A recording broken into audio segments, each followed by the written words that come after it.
Stop talking. The words exploded across the room before I could finish my sentence. Every sound died at once. Every face turned toward me. I was standing. Everyone else was sitting. My hands were shaking so badly I had to press them together. My heart was beating fast and hard, like it wanted to break out of my chest. I could feel my throat tightening, the same feeling I had known my whole life whenever they decided it was time for me to be quiet. I had only said a few words. And already, they were trying to silence me. The room was crowded. Too crowded. People filled every chair, leaned against the walls, stood near the door. The curtains were closed even though it was daytime, making the air feel thick and heavy. It felt less like a family meeting and more like a trial. I hadn't asked for this meeting. I was told to come. Told it was important. Told everyone needed to be there. But now I understood the truth. They didn't bring me here to listen. They brought me here to shut me down. I swallowed hard and tried again. I just want to explain what really. A loud bang cut me off. Someone slammed their hand on the table so hard a glass tipped over and rolled. "You've said enough," a voice shouted. "You always do this. You talk and cause trouble." Another voice joined in, sharp and cold. "Sit down. This family is tired of your drama." Another laughed bitterly. "She always thinks she knows everything." Each word felt like a slap. I looked around the room, hoping, just once, that someone would speak up for me. No one did. Some people stared at the floor. Some avoided my eyes. Some watched me closely, like they were waiting for me to break. And for a moment, I almost did. My chest hurt. My eyes burned. Years of swallowed words pressed against my throat, begging to come out. For so long, I had stayed quiet to keep the peace. I had told myself silence was better than fighting, better than being pushed away. But standing there, surrounded by people who shared my blood but not my pain, something inside me shifted. I realized silence had never protected me. It had protected them. I took a slow breath and opened my mouth again. That was when someone stood up and stepped closer to me. Their voice dropped low, dangerous, meant only for my ears. "If you say one more word, you will regret it." The room went so quiet I could hear my own breathing. That was the moment I knew. They weren't angry because I was lying. They were afraid because I was about to tell the truth. My knees felt weak, but my mind felt clear for the first time in years. I straightened my back and looked around the room. Every face looked tense now. Nervous. Watching me like I was holding something explosive. My voice shook, but I spoke anyway. "You can't stop me anymore." Gasps filled the room. Someone whispered, "Did she really just say that?"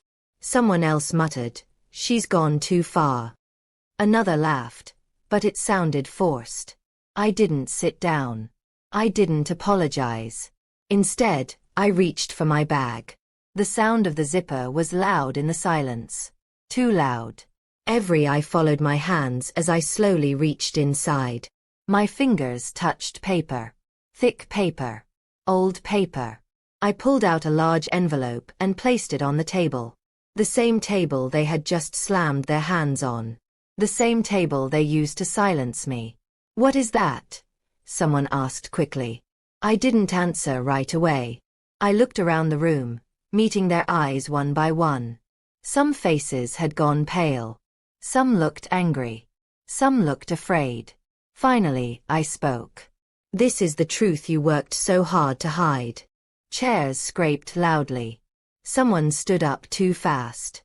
Another shook their head in panic. "Don't open that," a voice said, almost begging. "You don't know what you're doing." I placed my fingers on the edge of the envelope. My heart was pounding. My hands were steady. And just as I was about to open it, someone screamed my name. And in that moment, I knew nothing in this family would ever be the same again. The scream cut through the room like a knife. My name echoed off the walls, sharp and desperate. I froze with my fingers still resting on the envelope. Every eye jumped from my face to the papers on the table, then back to me again. Don't, someone said, their voice shaking. Please, don't do this. I slowly lifted my hand away from the envelope, not because I was scared, but because I wanted them to speak. For once, I wanted to hear what they were really afraid of. The room erupted. Why would you bring that here? Are you trying to destroy this family? You promised you would never talk about it. Voices crashed into each other. Chairs scraped. People stood up, pointed fingers, paced the floor. The calm they had tried to control me with was gone. What was left was panic. I stayed standing. I said nothing. That scared them even more. Someone stepped closer and lowered their voice, trying to sound calm again. Let's talk about this privately, they said. There's no need to make a scene. I almost laughed. A scene. After years of silence. After everything they had done. This is already a scene, I said quietly. You just don't like that I'm not the one embarrassed anymore. That's when the insults started.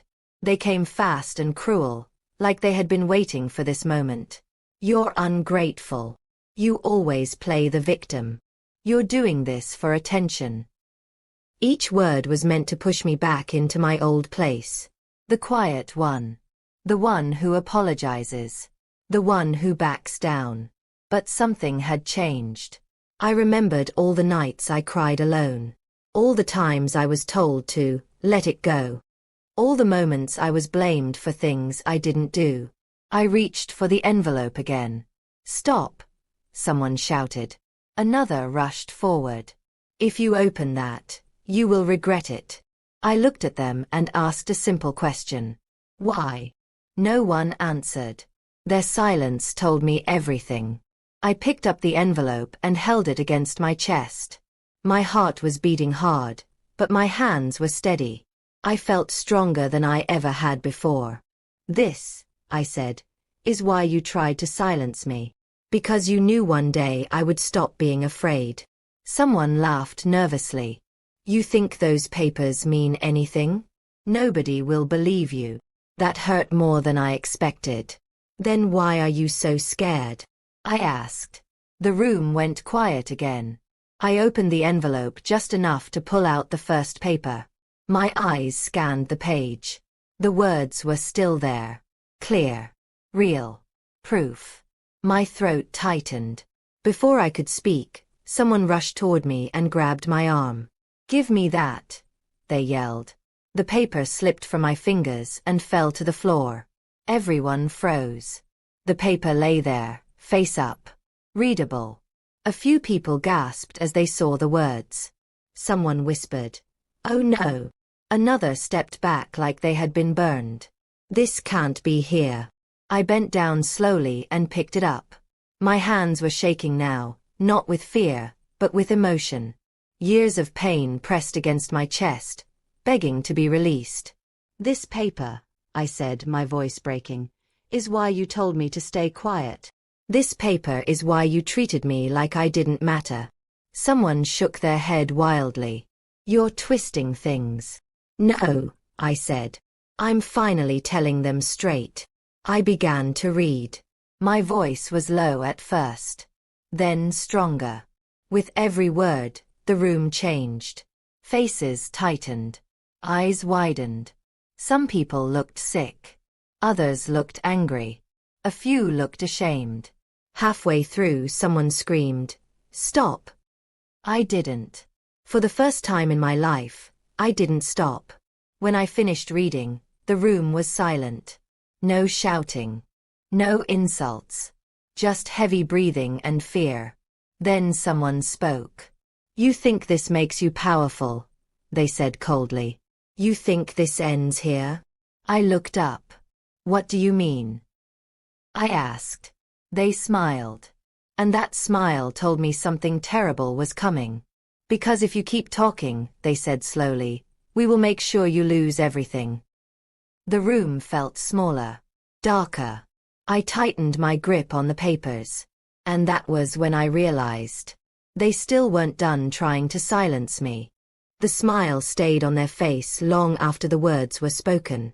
If you keep talking, they said again, slower this time, you will lose everything. The room felt like it was closing in on me. The air was thick, heavy, hard to breathe. I could hear my own heartbeat, loud and fast, like a warning drum inside my chest. Lose everything. Those words were not empty. They were not said in anger. They were calm, planned, meant to scare me back into silence. For a moment, fear wrapped itself around my throat. I thought about my home, my job, the little piece I had left. They knew exactly what to threaten. Someone else stepped forward and spoke softly, almost kindly. You don't have to do this, they said. We can forget tonight ever happened. Just put the papers away. Sit down. We'll move on. Move on. That was their favorite phrase. They used it every time I was hurt. Every time I asked questions. Every time I wanted answers. I looked at the faces around the room. Some were angry. Some were scared. Some looked tired. And a few looked guilty. I realized something then. They were not united. They were afraid of each other. That gave me strength. I held the papers tighter. You already took so much from me, I said quietly. What exactly do you think I have left to lose? Someone laughed sharply. Don't be dramatic. Another voice snapped. You're acting like a child. The old feelings tried to come back. Shame. Doubt. The urge to apologize just to make it stop. But I didn't. Instead, I asked a question. Why did you lie about it? The room went still. No one answered. I took a step forward. Then another. I wasn't standing in the middle anymore. I was closer to them now. Close enough to see the fear behind their eyes. You told everyone I was the problem, I said. You said I was difficult. Emotional. Unstable. But you never told them what really happened. A voice shouted. Because it wasn't necessary. Yes, it was, I said. It was necessary for me. Someone slammed a fist against the wall. You're tearing this family apart. That hurt. Not because it was true, but because I had believed it for so long. I didn't tear anything apart, I said. I just stopped holding it together by myself. The papers shook in my hands. I looked down at them, then back up again. There's more, I said. Panic spread through the room like fire. No, someone whispered. Please, another begged. You've said enough, a third demanded. I shook my head. I've said almost nothing my whole life. I pulled out another page. Before I could read it, someone rushed toward the door. I'm leaving, they said. I won't be part of this. They grabbed their coat, their bag, their keys. No one stopped them. The door slammed shut. That sound echoed in my chest. Someone else followed. Then another. Each step away felt like a confession. Like proof that the truth was too heavy to stay in the same room with. Soon, the living room was less crowded. But the tension was worse. The ones who stayed looked angry now. Cornered. You think people will take your side? Someone asked bitterly. After everything we've said about you? I swallowed hard. That fear had lived inside me for years. What if they don't believe me? What if I really am alone? I took a breath. Then at least I won't be silent anymore, I said. That answer shocked even me.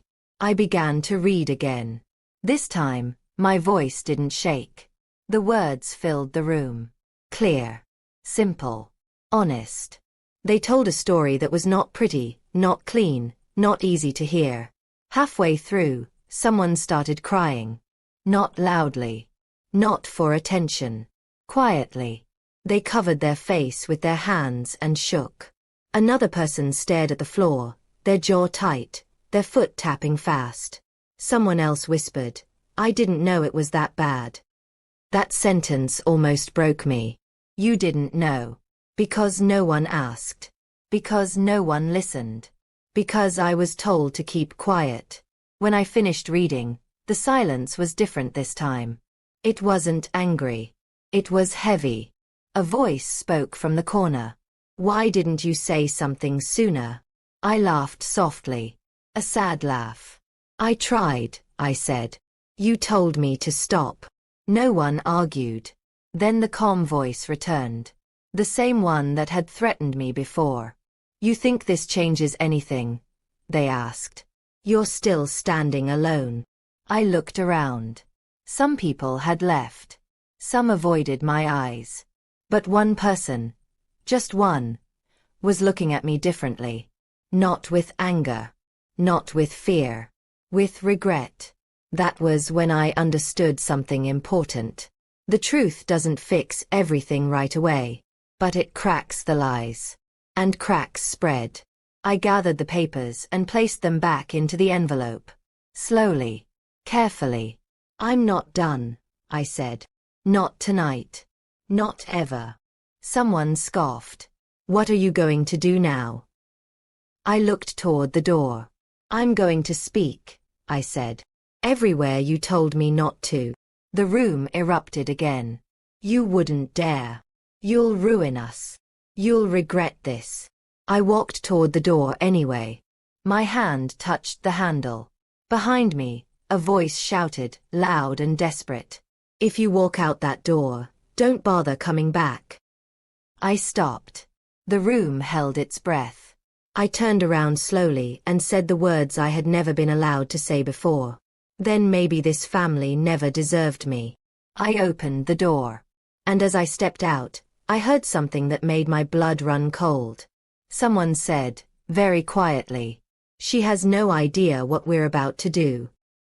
The door closed behind me. And for the first time, I realized. Speaking up had made me a target. The night air hit my face the moment I stepped outside, cold and sharp, like it was trying to wake me up. My hands were shaking again, but this time it wasn't fear alone.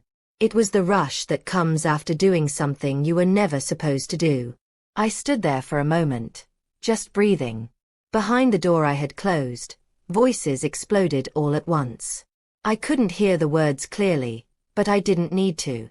I knew the sound. Anger. Panic. Blame being thrown around like stones. I walked away. Each step felt strange, like I was walking out of a life I had lived for years without realizing it wasn't really mine. When I reached my car, my phone buzzed. I froze. My heart dropped into my stomach as I looked at the screen. A message. From one of them. It read, "You think you're brave. You have no idea what you just started." My fingers hovered over the screen. I didn't reply. I put the phone face down on the seat and started the engine. The sound of it felt loud in the quiet street. As I drove, memories came rushing back, one after another, like they had been waiting for permission to surface. The first time I was told to be quiet. The first lie told about me. The first time I was blamed for something I didn't do. I remembered being younger, sitting at the edge of rooms, listening to decisions being made about my life without anyone asking what I wanted. I remembered being told I was too sensitive, too emotional, too much. Those words had followed me everywhere. At work. At family events. In my own thoughts. By the time I got home, my chest hurt from holding everything in. I locked the door behind me and leaned against it, sliding down until I was sitting on the floor. That was when I cried. Not loud. Not dramatic. Just quiet tears that had been waiting for years. When I finally stood up, I wiped my face and looked around my small living room. It wasn't fancy, but it was mine. For the first time, I realized how important that was. My phone buzzed again. Then again. And again. I picked it up. Missed calls. Messages. Voicemails. I didn't open them. Instead, I turned the phone off. The silence that followed was heavy, but it was also peaceful. The next morning, I woke up early. Too early. My mind wouldn't rest. I made coffee and sat at the table, staring at the envelope lying in front of me. The truth. The thing they were so afraid of. I opened it again and read through the papers slowly. Each word reminded me why I had stayed quiet for so long. Not because I didn't know the truth, but because I knew how dangerous it was to say it out loud. As the sun rose, a thought settled in my mind. If I stayed silent now, everything would go back to the way it was. And I would disappear again. My phone was still off, but I turned it on anyway. The screen lit up instantly. Messages poured in. Some angry. Some threatening. Some pretending to care. One message stood out. People are already talking. My stomach tightened. Talking meant stories. Stories meant lies. I knew how fast they worked when they wanted to control the story. I didn't have much time. I grabbed my jacket and left the house. The first place I went was somewhere I had avoided for years. Somewhere I was told never to bring family issues. As I walked in, my heart pounded harder than it had the night before. I sat down and told the truth. At first, my voice shook. My hands trembled. But once I started, the words wouldn't stop. They poured out of me, raw and honest. When I finished, the room was quiet. Then someone said, "You should have said this a long time ago." I almost laughed. On my way back home, my phone rang again. I answered this time. The voice on the other end was calm, too calm. "You're making a mistake," they said. "You don't know how far we're willing to go." I tightened my grip on the phone. "I know exactly how far you'll go," I said. "You've been doing it my whole life." There was a pause. Then the voice changed. "You think anyone will protect you?"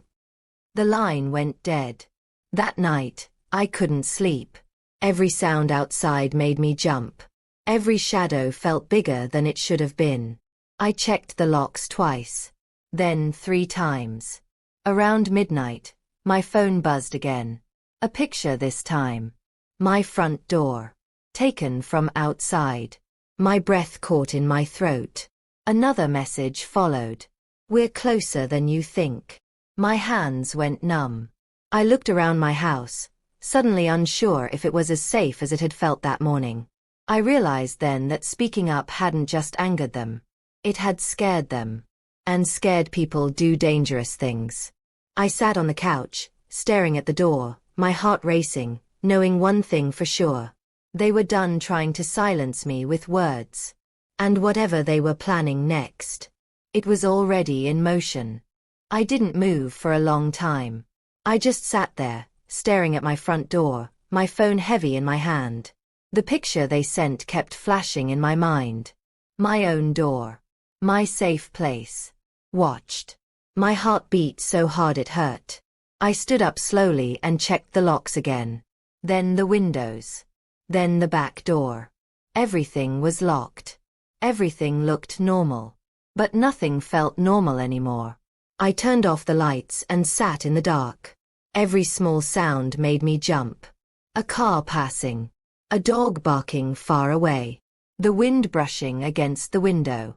My mind kept asking the same question over and over. How long had they been watching? I barely slept that night. When I did, it was light and broken. Every dream ended the same way, with someone knocking on my door, smiling, telling me to be quiet. When morning finally came, I felt exhausted but strangely alert, like my body knew I had to stay awake. I checked my phone. More messages. Some were angry. Some were fake apologies. Some were warnings. One message stood out. "If you don't fix this today, we will." My hands shook as I read it. Fix this. To them, fixing it meant erasing me again. I made a decision right there in my kitchen, standing barefoot on the cold floor. I would not be alone anymore. I packed a small bag. Just the basics. I didn't know where I was going yet, but I knew I couldn't stay trapped in my house waiting for something to happen. Before leaving, I took the envelope and placed it carefully inside my bag. Then I grabbed my phone and turned on the camera. My face looked tired. My eyes were red. but I looked determined. "I'm recording this," I said quietly, "because if anything happens to me, I want people to know why." Saying those words out loud scared me, but it also made me feel powerful. I left the house and drove without a clear plan. My hands stayed tight on the steering wheel. Every car behind me felt suspicious. Every turn made my heart race. Halfway down the road, my phone rang. I didn't recognize the number. I answered anyway. "You're moving fast," a voice said. My stomach dropped. "How do you know where I am?" I asked. They laughed softly. "You always underestimate us." I hung up. 5 minutes later, another call came in. This time, a different voice. "You need to stop," they said. "People are asking questions." Good, I thought. I didn't answer. I turned off my phone completely and kept driving. I stopped at a small cafe far from my neighborhood. It was quiet, warm, normal. I sat in a corner and watched people laugh, talk, live their lives. For a moment, I almost cried. This was the world I had been kept away from. A world where people were allowed to speak without fear. As I sat there, a memory came back to me. The first time they warned me. I was younger then. I had asked a simple question. Why something didn't make sense. The room had gone quiet. Someone pulled me aside and said, "Some things are better left unsaid." I had believed them. Now I knew better. My phone buzzed again. I turned it on just long enough to read the message. "You're embarrassing us." I smiled for the first time in days. Embarrassment was nothing compared to what they had done to me. I left the cafe and drove to a place I never thought I would go. A place I was told would destroy the family if I ever spoke there. Walking in, my legs felt heavy. My mouth went dry. But I spoke. I told everything. The lies. The threats. The silence they forced on me. The person listening didn't interrupt. Didn't judge. Didn't tell me to calm down. When I finished, they said, "You're not crazy. And you're not wrong." Those words almost broke me. As I walked back to my car, my phone exploded with notifications. Someone had posted something about me. A story. A lie. They were moving fast now, trying to control the damage. I opened the post and felt my chest tighten. They painted me as unstable, bitter, dangerous.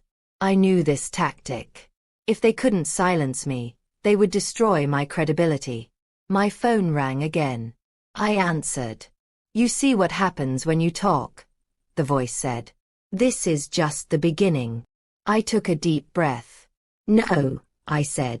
"This is the end of me being afraid." They went quiet. Then they said something that made my blood run cold. "You think this is about words? This is about control. And we don't lose." The call ended. I sat in my car, shaking, realizing something terrifying. They weren't trying to scare me anymore. They were preparing to make an example of me. And whatever they were planning next, it wouldn't stay hidden much longer. I sat there for a long time after the call ended, my hands still gripping the steering wheel. My chest felt tight, like something heavy was pressing down on it. The words kept repeating in my head. "We don't lose." That wasn't a warning. It was a promise. I started the car and drove again, slower this time. I needed to think. Fear was loud, but underneath it, something else was growing. Clarity. They were used to control. Used to silence. Used to winning because no one ever fought back. But I wasn't backing down anymore. When I got home, the street looked normal. Too normal. Kids rode bikes. A neighbor watered their plants. Someone waved at me like it was just another day. I forced a smile and waved back, but my eyes kept scanning everything. Cars. Doors. Windows.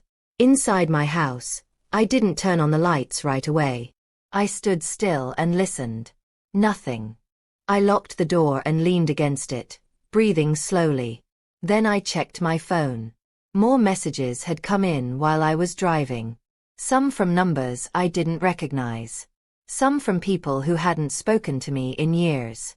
One message made my stomach drop. "Why are you lying about the family?" Another followed seconds later. "You should be ashamed." They were spreading the story fast. Faster than I expected. I scrolled through social media with shaking hands. Posts. Comments. Whispers turned into opinions. Opinions turned into judgment. They were doing what they always did. Turning the world against me.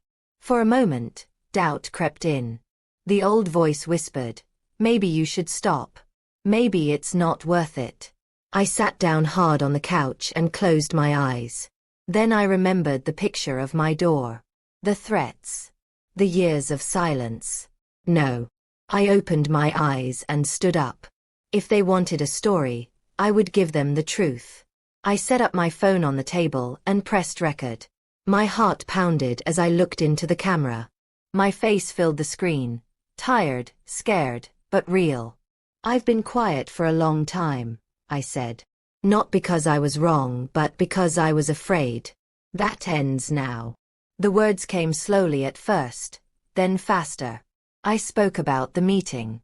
The threats. The envelope.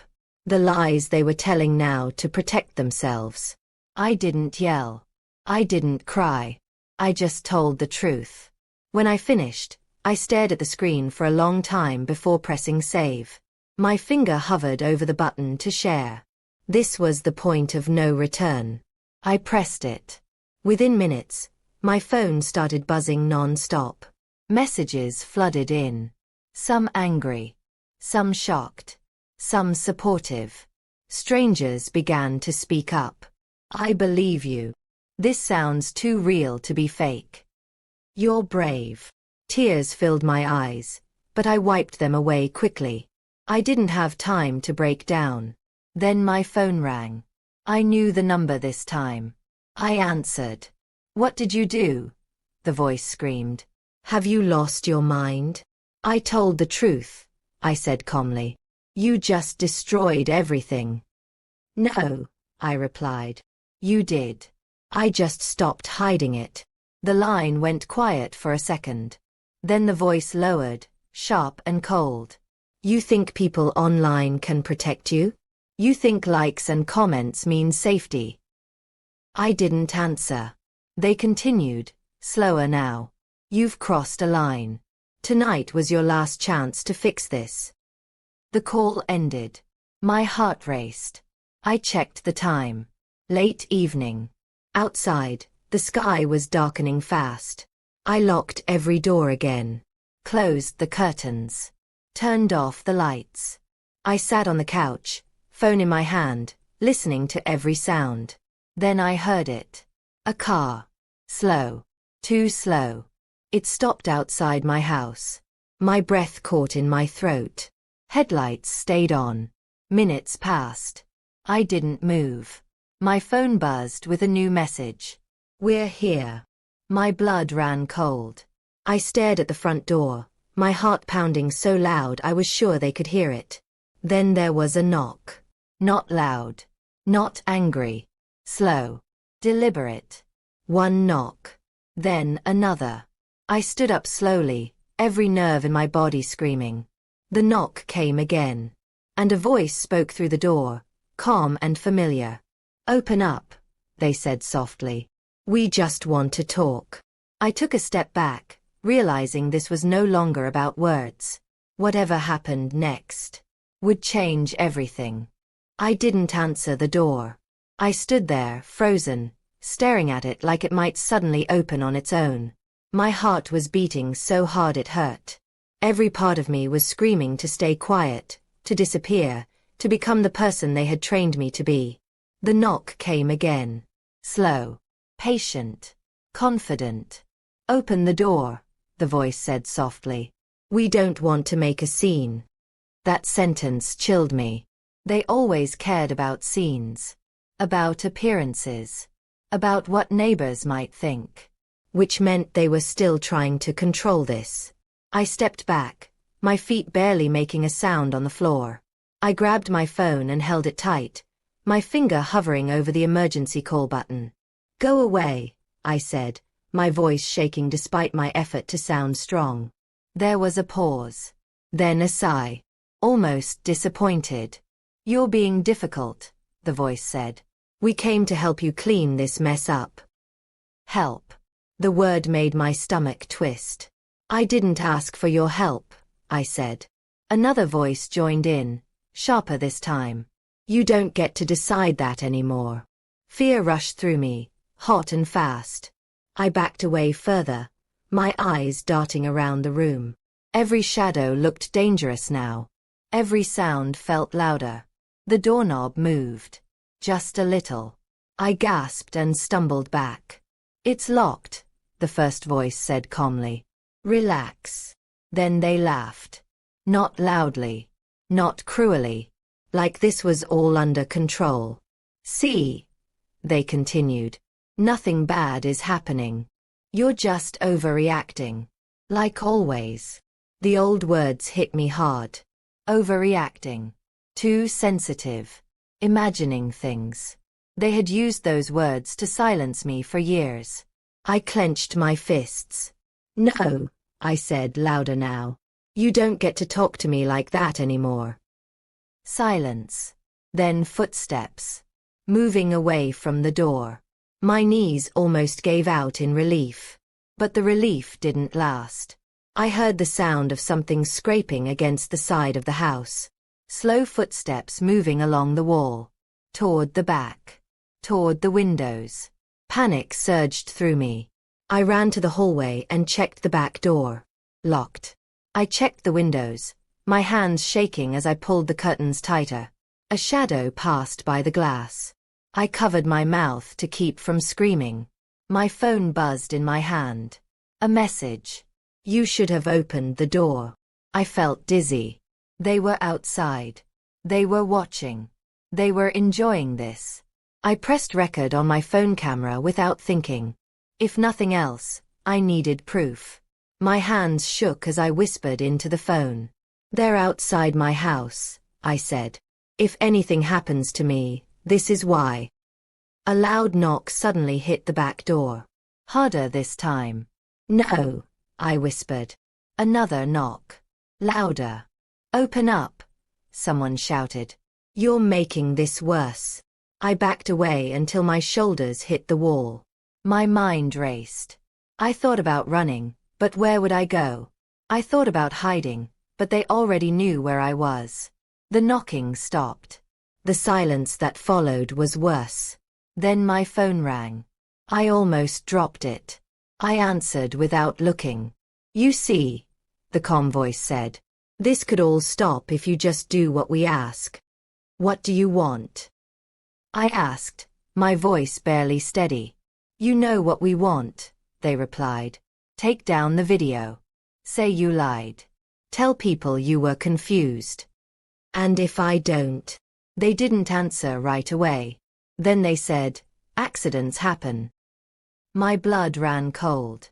I looked toward the front door again, then the back, then the windows.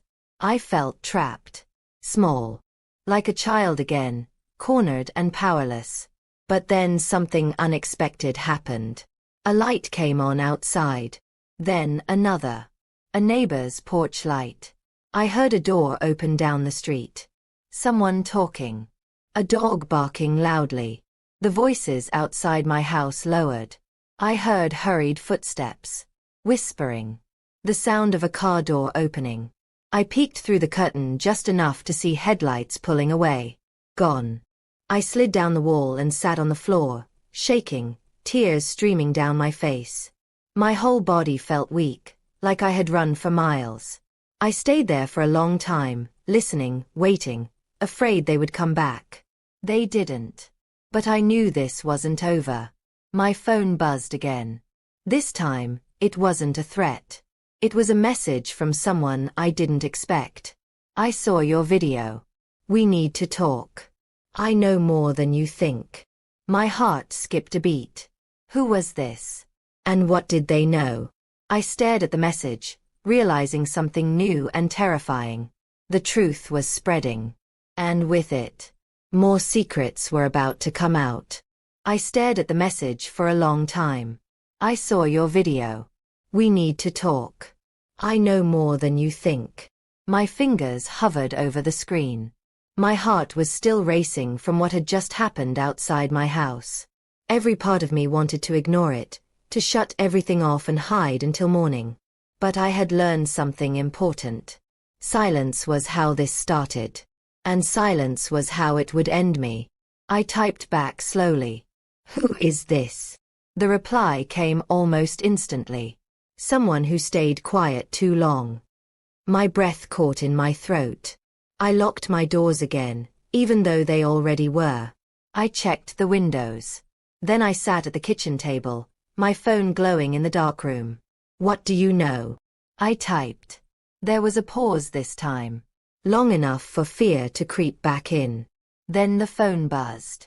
I know why they were so desperate to stop you. And I have proof. My hands started shaking again. Proof. That word meant everything. Why are you telling me this now? I asked. Another pause. Because when they saw your video, they panicked. And when they panic, they make mistakes. I swallowed hard. We can't talk on the phone, the message continued. Not yet. But you need to understand something. What you shared is only part of it. My chest tightened.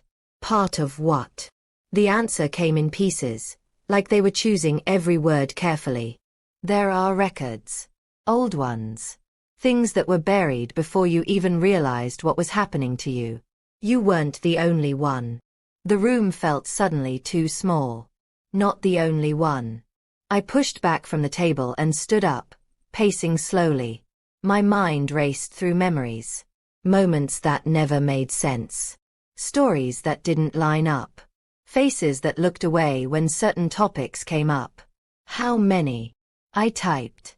The reply took longer this time. Enough that they built a system around it. Silence wasn't an accident. It was a rule. I leaned against the counter, my legs weak. A system. This wasn't just about me anymore. My phone buzzed again. They're already trying to reach me. That's how I know they're scared. I felt a strange mix of fear and relief. Fear because this was bigger than I imagined. Relief because I wasn't alone. What do you want from me? I asked. The response was simple. I want the truth out. But it has to be done carefully. They're watching everything now. I thought about the car outside my house. The knock on the door. The threats. I know, I whispered, even though they couldn't hear me. I typed back. They came to my house tonight. The reply came fast. I know. My blood ran cold. How? Another pause. Then. Because they did the same thing to me. I sank into a chair. For a moment, neither of us typed anything. The silence felt heavy, but different. Not empty. Not lonely. Shared. Finally, another message appeared. You need to leave your house for a while. Tonight if you can. I looked around my home. The walls. The photos. The life I had tried to protect by staying quiet. Where would I go? Somewhere public. Somewhere busy. Somewhere they won't want to be seen. That made sense. I grabbed my bag again, my hands moving on instinct now. Envelope. Phone charger. Keys. As I slipped on my shoes, my phone buzzed again. And listen carefully, the message said. Do not tell anyone where you are going. Not yet. I paused at the door. Not even you. I typed. The reply came slower this time. Especially not me. That scared me. But it also told me this person understood the danger. I stepped outside and locked the door behind me. The night air felt colder than before. I scanned the street. No cars. No shadows moving. I drove to a place filled with lights and people, my eyes constantly checking mirrors, watching for anything out of place. When I finally sat down, surrounded by noise and strangers. My phone buzzed again. They're fighting each other now, the message said. Blaming. Pointing fingers. Someone is about to talk. My heart pounded. Who? The typing dots appeared, then disappeared, then appeared again. Finally, the message came through. Someone very close to the top. I stared at the screen, realizing the ground beneath them was starting to crack. And when it broke, it wouldn't just shock my family. It would expose everything they had built on silence. I didn't sleep that night. Even surrounded by people, lights, and noise, my body refused to rest. Every time I closed my eyes, I saw the front door. The slow knock. The calm voice telling me to open up. I stayed where I was until morning, pretending to scroll on my phone, pretending to be just another person passing time. Inside, my thoughts were loud and tangled. Someone close to the top. Those words wouldn't leave my head. If that was true, then everything I thought I knew was about to change. Just after sunrise, my phone buzzed again. They're scrambling, the message read. Meetings. Calls. Arguments. They didn't expect this much attention. I took a deep breath and typed back. What happens now? The reply came slower this time. Now we see who breaks first. I left the crowded place once the sun was fully up and drove to another public area. Somewhere different. Somewhere unpredictable. I kept moving, like staying still would make me easier to find. As the day went on, my phone kept buzzing. Strangers sent messages of support. People shared my video. Others asked questions I wasn't ready to answer. But mixed in with the support were darker messages. You're lying. You're ruining lives. You should be careful. They were trying to drown me in noise. I ignored them. Around midday, a new message appeared from the same unknown contact. It's happening sooner than I thought. My stomach tightened. What is? Someone reached out to me. Not anonymously. Directly. I stopped walking and sat down on a bench, my heart racing. Who? The typing dots blinked on and off for a long time. Then, one of the people who helped keep you quiet. My chest hurt. Why now? I typed. The answer came quickly. Because they're scared. And because they're being blamed. That made sense. When pressure builds, people look for a way out. And the easiest way out is telling the truth before someone else does. They want to talk, the message continued. But not publicly. Not yet. I stared at the screen. Do you trust them? There was a pause. No. But I trust fear. I closed my eyes. This was the moment I had been heading toward, whether I wanted it or not. Someone from inside the circle was cracking. Someone who knew things I didn't. Someone who could either help expose the truth, or twist it to save themselves. What do they want? I asked. The reply came with no hesitation. They want protection. Of course they did. I thought about all the years I had no protection. All the times I was told to stay quiet, for my own good. And what do I get? I typed. The answer came slower. The full story. Names. Dates. Proof that doesn't just point at you. My hands trembled. That kind of proof would change everything. Before I could respond, another message came in, this time from a different number. My heart jumped. We need to talk. You're taking this too far. I stared at the screen. They had found me again. I didn't reply. Seconds later, another message followed. You don't understand what you're messing with. I felt anger rise in my chest, hot and sharp. I typed back one sentence. I understand exactly what I'm messing with. That's why I won't stop. There was no reply. My phone buzzed again, back to the unknown contact. They're realizing they can't scare you anymore, the message said. That makes you dangerous to them. I let out a shaky breath. When do we talk to this person? I asked. Another pause. Then, Soon. But there's a problem. My heart sank. What problem? The reply came, and my blood ran cold. They don't want to talk unless you're there.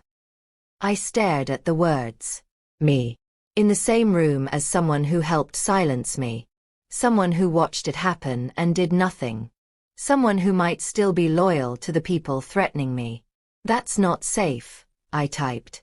I know, came the response. But it might be the only way to keep them honest. I looked around at the people passing by, living normal lives, unaware of the storm building just beneath the surface. Where? I finally asked. The reply didn't come right away. When it did, it was only 2 words. Neutral ground. My heart pounded. This was it. The moment where silence either finally died, or came back stronger than ever. And as I stood up, ready to walk into something I couldn't control, one thought echoed in my mind. If they were willing to betray each other to save themselves, what would they do to me when the truth finally came out? I agreed to meet. The moment I sent the message, my hands started shaking again. Not the weak kind of shaking from fear alone, but the kind that comes when you know there is no turning back. Neutral ground. Those words sounded safe, but I knew better. Nothing about this was safe anymore. The location came a few minutes later. Public. Busy. Cameras everywhere. A place where people came and went without paying attention to anyone else. It was the kind of place where secrets could be exchanged quietly, hidden in plain sight. I arrived early. I always did. I chose a seat where I could see the entrance, the exits, the reflections in the glass. I ordered something I didn't touch. My phone lay face down on the table, but I could feel it vibrating every few minutes. Messages kept coming. Some supportive. Some cruel. Some warning me to stop before it was too late. I ignored them all. Then I saw them. The person who walked in didn't look powerful. They didn't look dangerous. They looked nervous. Smaller than I remembered. Older, too. Their shoulders were tense, their eyes scanning the room like they were afraid someone might be following. They spotted me. Hesitated. Then walked over. They sat down across from me without saying my name. For a long moment, neither of us spoke. The noise around us filled the silence. Cups clinking, people laughing, footsteps passing by. But between us, everything felt frozen. Finally, they spoke. "You shouldn't have done this," they said quietly. I laughed once, short and bitter. "That's what you all keep saying." Their jaw tightened. "You don't understand how bad this can get." I leaned forward slightly. "I understand exactly how bad it already was." They looked away. "That told me everything." "I didn't think it would go this far," they said after a moment. "No," I replied. "You just thought I would stay quiet." Their hands trembled as they wrapped them around their cup. "We thought you would forget. Or get tired. Or doubt yourself." I felt something twist inside my chest. "So you knew," I said. "The whole time." They swallowed hard. Yes. That one word felt heavier than all the threats combined. Yes. They knew. They watched. They stayed silent. "Why?" I asked. They didn't answer right away. When they did, their voice was low. Because speaking up would have destroyed everything. I stared at them. Everything. Or everyone. They flinched. "That's not fair," they said. I smiled sadly. "Neither was what you did to me." They took a deep breath and leaned closer. "Listen to me. Things are breaking apart. People are panicking. Blame is moving fast, and when it lands, it won't land gently." "I know," I said. "That's why I'm here." They nodded slowly. "I can give you names. Dates. Documents. Things that prove this didn't start with you." My heart pounded. "And?" I asked. "And I need protection," they said quickly. "I need to make sure I'm not the one they sacrifice." I sat back. There it was. The truth, finally said out loud. You want to save yourself, I said. Yes, they replied. And you should want the same. I looked at them carefully. You stayed quiet while I was being destroyed. Why should I trust you now? Their eyes filled with something that looked like fear. Or guilt. Or both. Because if I go down alone, they said, I will take you with me. The threat hung between us. I felt anger rise, sharp and hot. You don't get to threaten me anymore. They leaned back, shaking their head. You think this is a threat? This is reality.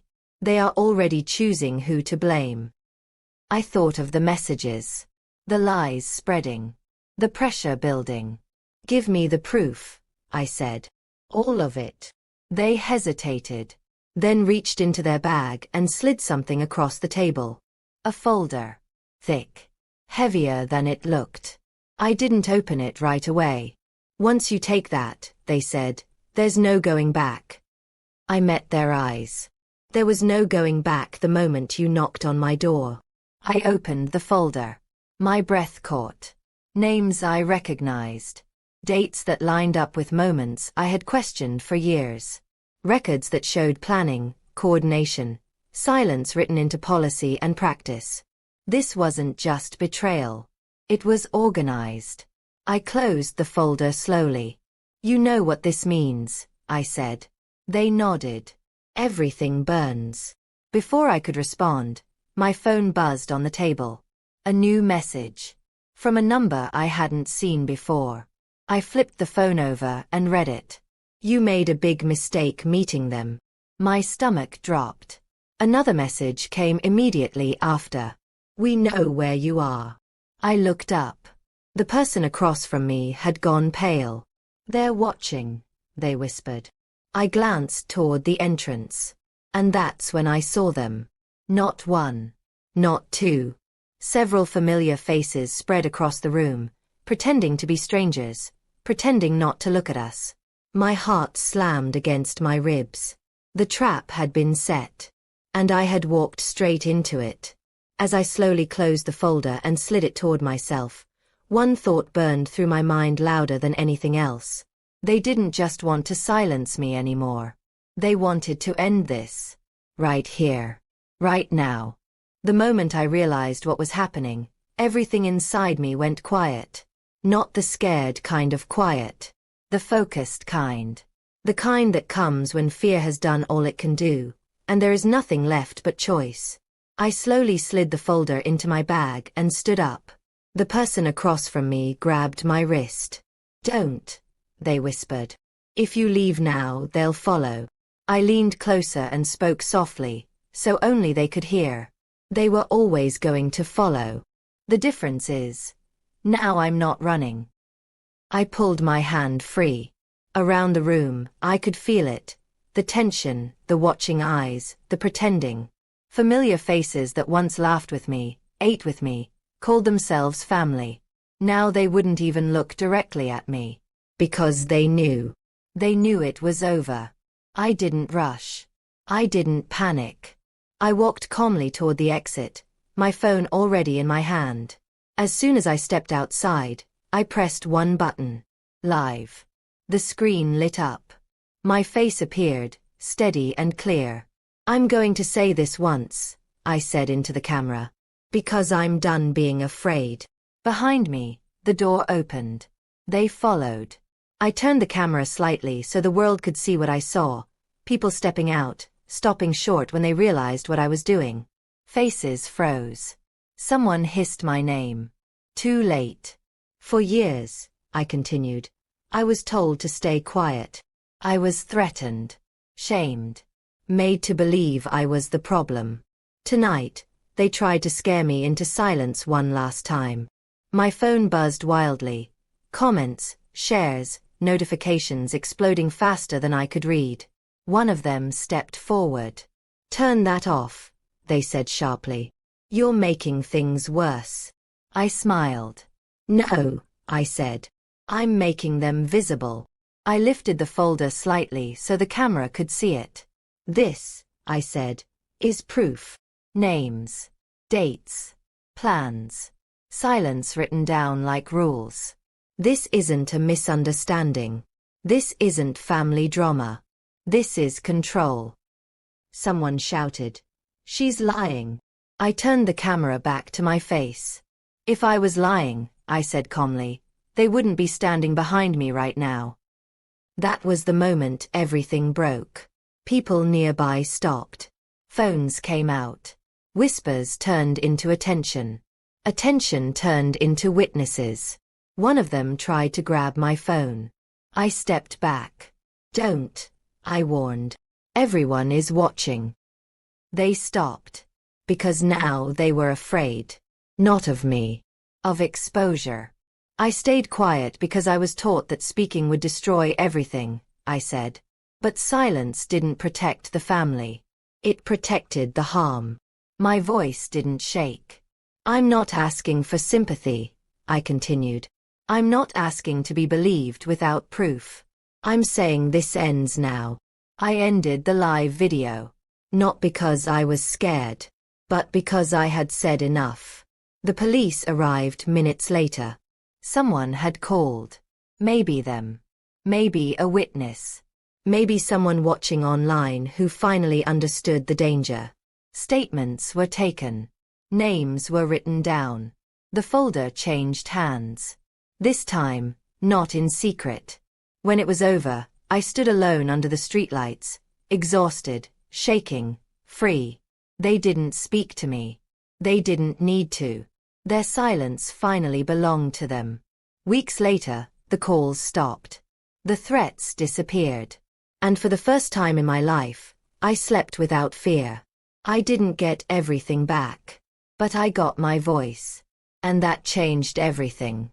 If you're watching this and you've ever been told to stay quiet to keep the peace, if you've ever been made to feel small for telling the truth, let this be your reminder. Silence only protects those who cause harm. If this story moved you, subscribe, like this video, and turn on notifications for more powerful stories like this. And tell me in the comments, where are you watching from? Your voice matters. And once it's heard, it can never be taken away again.